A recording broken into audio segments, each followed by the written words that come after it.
Bom, vamos para mais um bloco na sua turma. E um novo assunto, nós finalizamos o direito obrigacional e agora nós vamos entrar nas noções da teoria geral dos contratos. Perfeito? Olha aí na tela.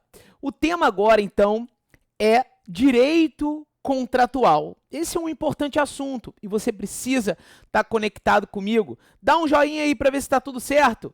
Pois bem, vamos lá. É claro que no certame, na sua prova, e aqui a gente está focando na turma de Direito Civil para analista de tribunais, não vai cair para você o que vem a ser um contrato. O que é um contrato? Isso não vai cair.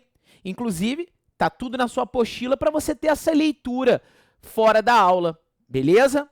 Pois bem, e aí o seguinte, a gente inicia a teoria geral dos contratos lá no artigo 421, o artigo 421 do Código Civil.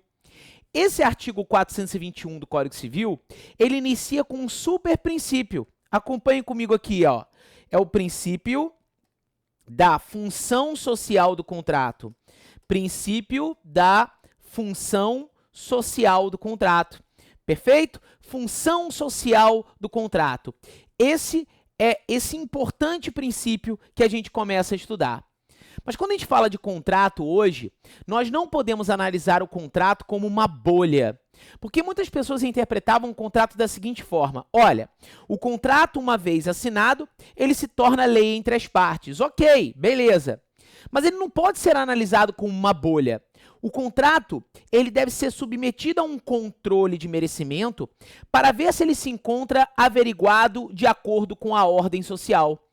Deverá ele ser submetido a um controle de merecimento para ver se ele se encontra averiguado de acordo com a ordem social.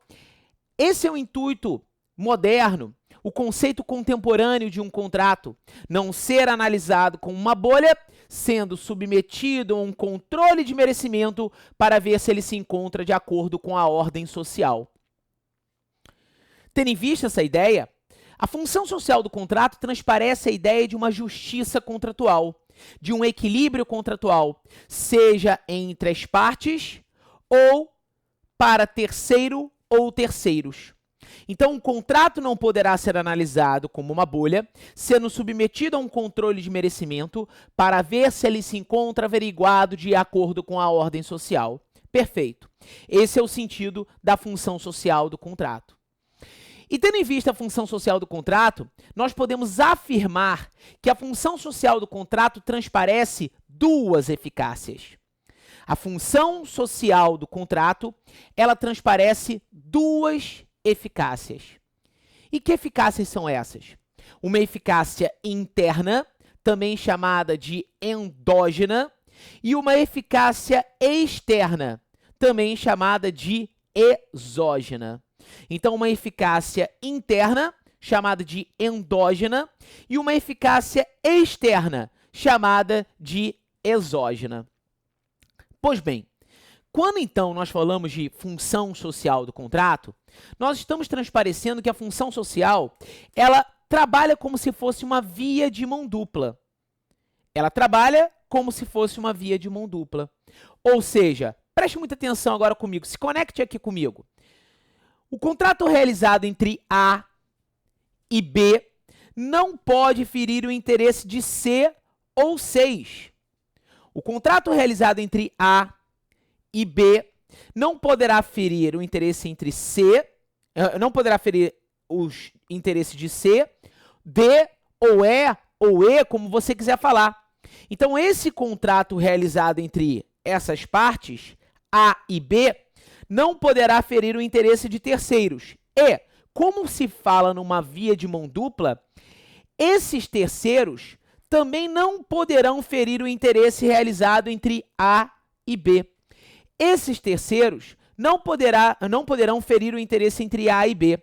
Até lá no meu livro, lá no Direito Civil Sistematizado, da editora Juspodium, que está na 11ª edição, eu trabalho um quadrinho ali para vocês.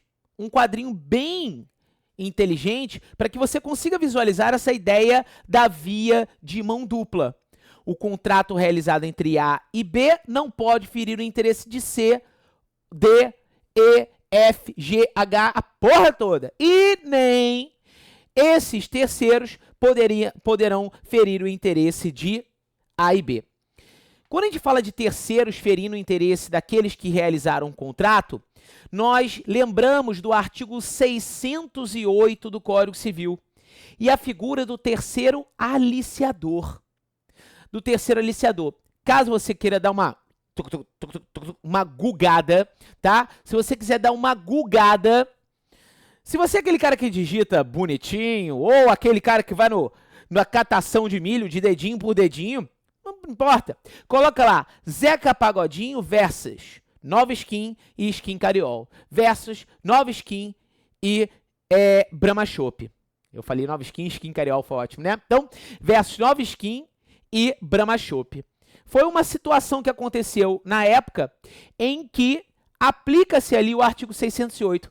Vale a sua leitura, entra no STJ, nesse julgado, através da sua gulgada, dá uma lida pelo menos no resultado, sem formatação, para você começar a trabalhar isso na sua mente, tá bom? Então a função social, ela trabalha como se fosse uma via de mão dupla e produz essa eficácia interna, ou seja, o contrato realizado entre as partes, ele deve ser devidamente equilibrado, totalmente equilibrado, ok?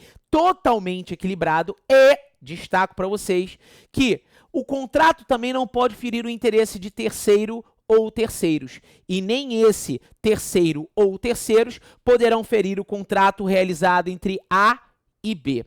Foi, galera? Beleza? Que bacana. Então, tá tudo bem, Cris. Tá tudo suave, como você como você sempre fala, suave na nave no direito civil. E é assim, direito civil tem que ser suave na nave, tem que ser legal, tem que ser bacana.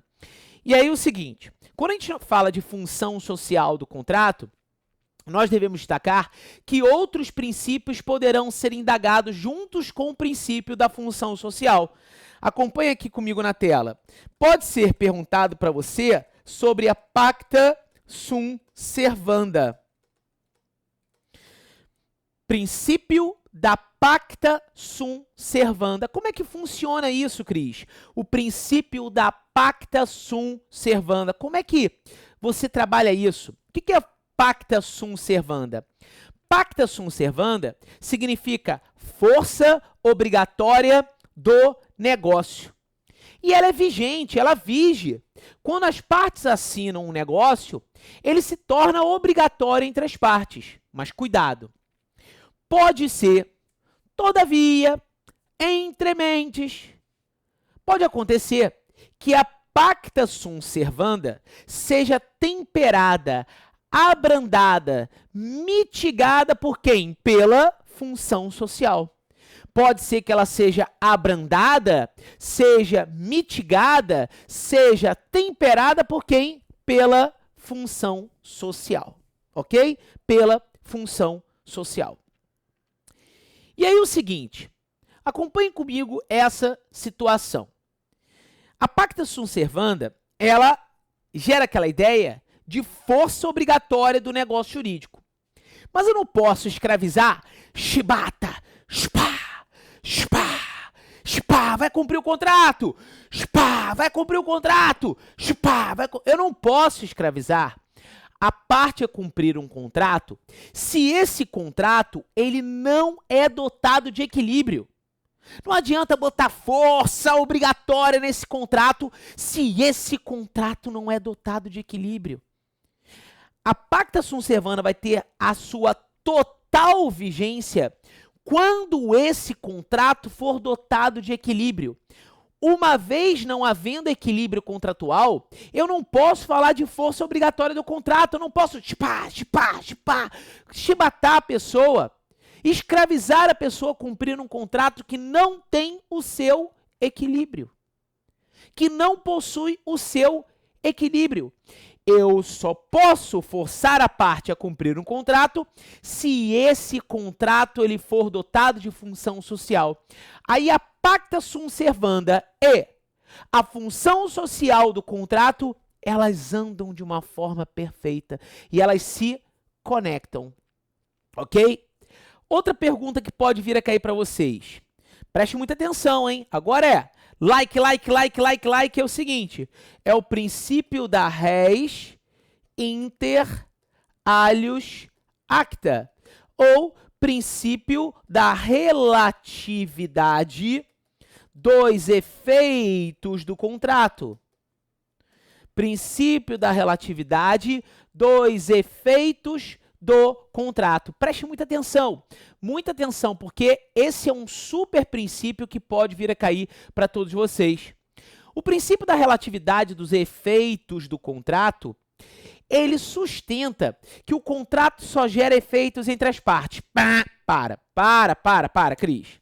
Você acabou de me dizer que, tendo em vista a função social do contrato, o contrato gera efeito para as partes, mas também gera efeitos para terceiro ou terceiros. Isso mesmo. E como que você vem me falar agora, que papo é esse de você vir falar para mim agora que a relatividade dos efeitos do contrato faz com que o contrato somente gere efeito entre as partes? Esse princípio da res inter alios acta não pode ser analisado, não pode ser observado como um dogma. Não pode. Como uma verdade absoluta. Não pode. Não pode ser analisado como um dogma, não pode ser analisado como uma verdade absoluta. Não. Então, esse princípio, ele também é relativizado pela função social do contrato. Porque o contrato, como a gente já viu desde o início, ele não pode ser analisado como uma bolha. Deverá ele ser submetido a um controle de merecimento para ver se ele se encontra averiguado de acordo com a ordem social. Ok? Outra situação que pode cair atrelada à função social é o princípio da conservação do contrato. Princípio da conservação do contrato ou da manutenção do contrato. Princípio da conservação ou da manutenção. A regra é sempre de buscarmos conservar o contrato em vez de resolvê-lo. A resolução sempre vai ser a última ratio. O que significa isso, Cris? A resolução sempre vai ser a última hipótese. A resolução do contrato, que é o término do contrato, então sempre será a última ratio, sempre será a última hipótese. Eu vou buscar conservar o contrato, eu vou buscar manutenir o contrato em vez de resolvê-lo. A busca é da conservação do contrato e a resolução, que é o término, sempre será a última hipótese.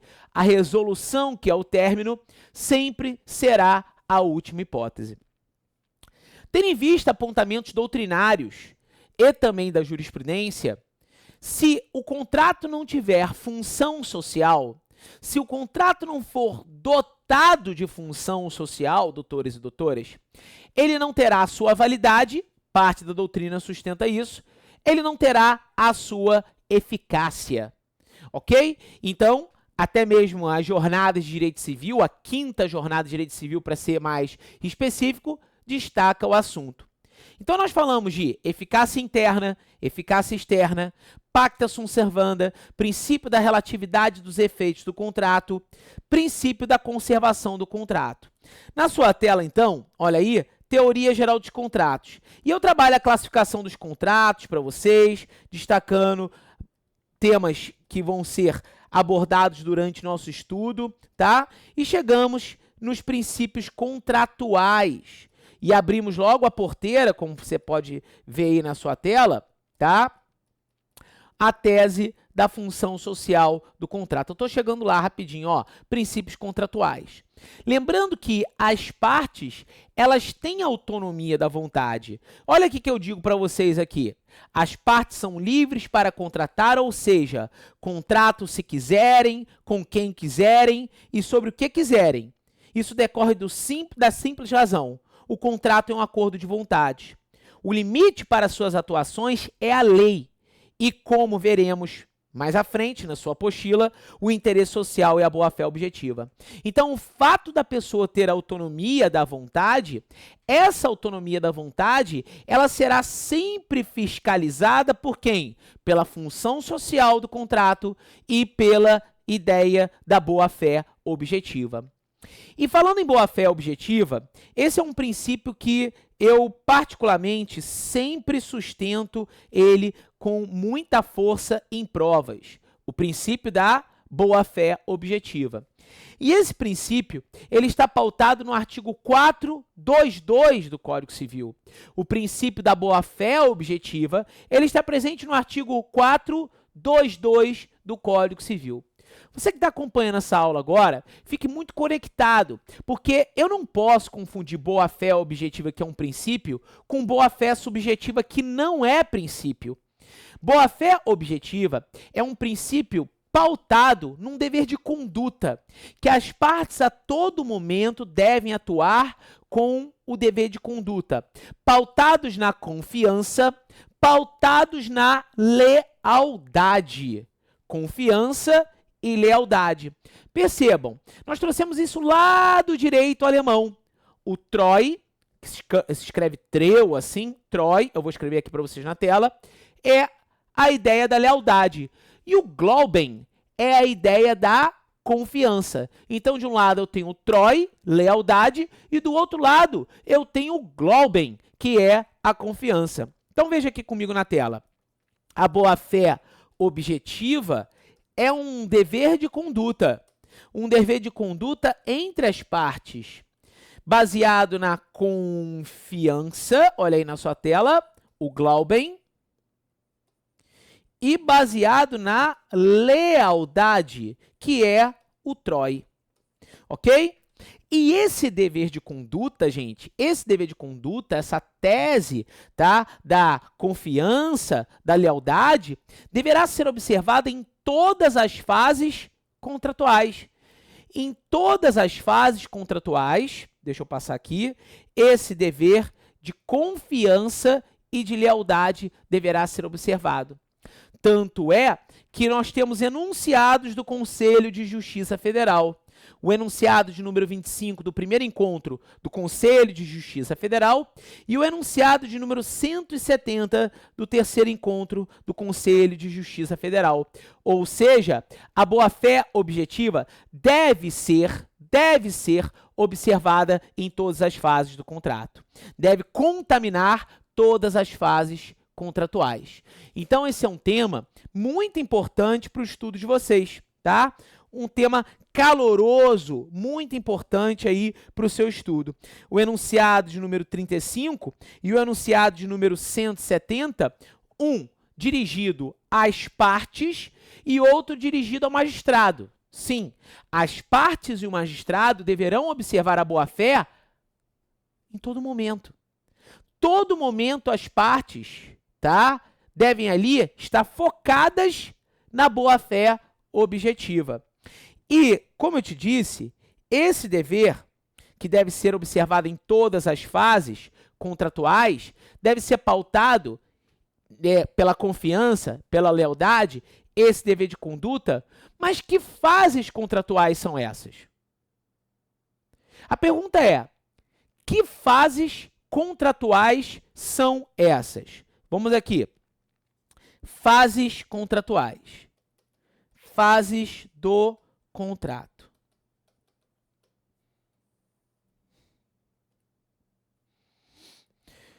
Primeira, negociações preliminares,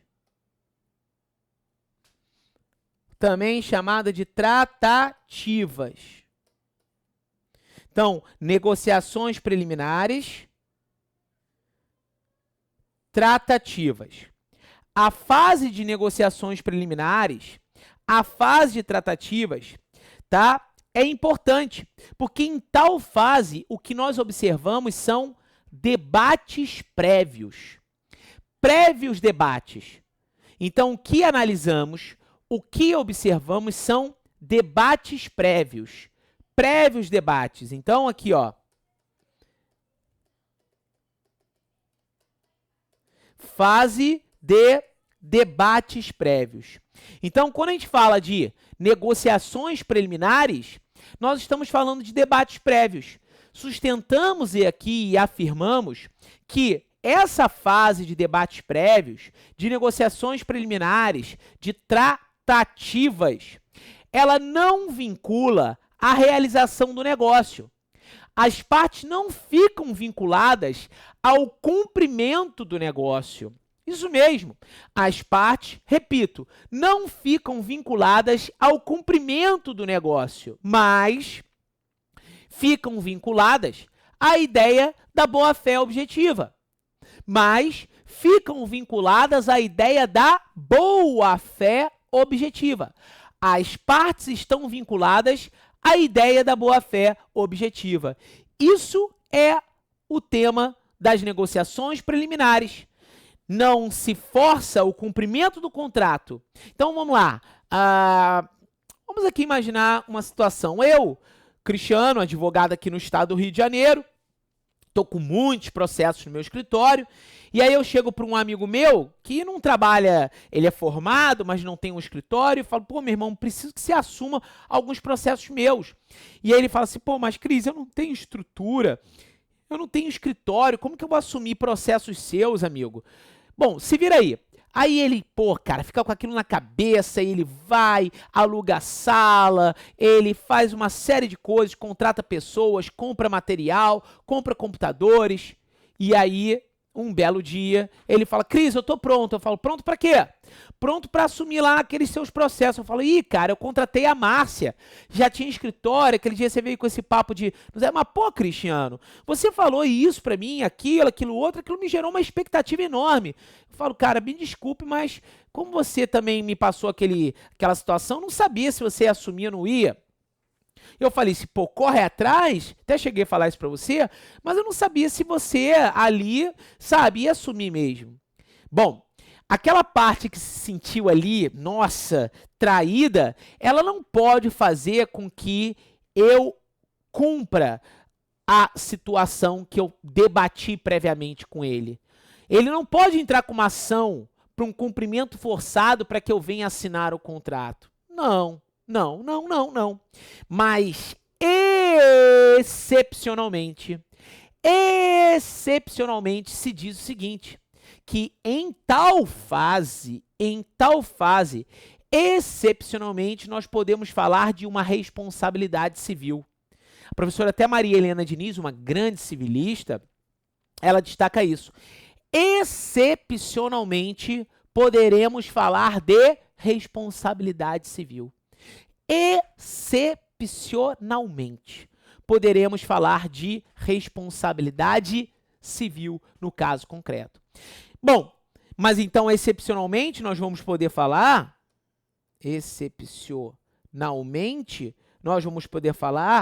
de uma responsabilidade civil extracontratual.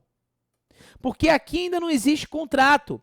Então, uma responsabilidade civil aquiliana, extracontratual, ou seja, uma responsabilidade civil aquiliana. Extracontratual e aquiliana é sinônimo. Então, na hora da prova, pode sair aí a palavra extracontratual, como pode sair a palavra aquiliana. Então, a responsabilidade civil extracontratual pode estar presente nessa fase de debates prévios, de prévios debates, de debates prévios, de prévios debates. Então, excepcionalmente, nós vamos poder falar de uma responsabilidade civil aqui de natureza extracontratual. Bom, segunda fase é a fase de proposta, também chamada de policitação ou de oblação. Policitação ou de oblação. Então, essa fase de proposta, policitação ou oblação, é uma fase importante para todos vocês, tá? É uma fase importante aí para todos vocês. Policitação, oblação. Então, tal fase, a fase de proposta, é uma fase que, em regra, vincula. Tanto é que o artigo 427 do Código Civil, ele diz isso. Em regra, a proposta obriga o proponente. Proponente, policitante, ele envia a proposta para o oblato. O oblato é aquele que recebe a proposta. Então, o policitante é aquele que recebe a proposta, não, é o que envia a proposta. E o oblato é aquele que recebe a proposta. Tudo bem? Então, aqui, a proposta, em regra, obriga o proponente. Tudo bem? Diante da leitura do artigo 427. Mas o outro artigo, 428, diz que, em certos casos, a proposta não irá vincular. Atenção a isso. Em alguns casos, a proposta não vincula.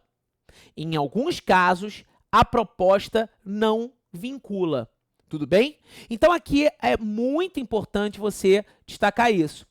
A proposta ou o contrato, aqui se rompido, se descumprido, eu tenho uma responsabilidade civil de natureza contratual, porque a proposta já é algo amadurecido. É diferente das negociações preliminares, que o que nós temos ali são debates prévios.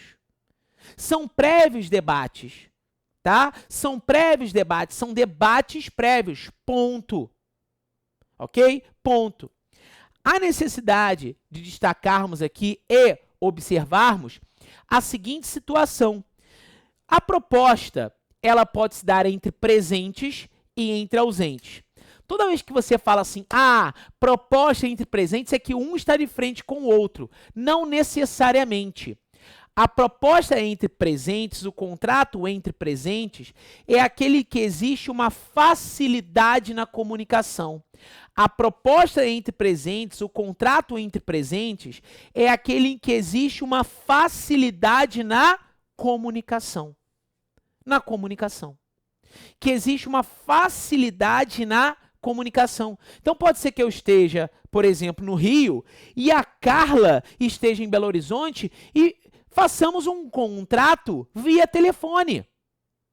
Via telefone. Carla, você aceita as cláusulas traz? Aceito. O aceite dela, houve uma facilidade na comunicação. Por ter havido essa facilidade na comunicação, nós podemos sustentar e afirmar que esse contrato se deu entre presentes, mesmo que não estejamos um de frente com o outro.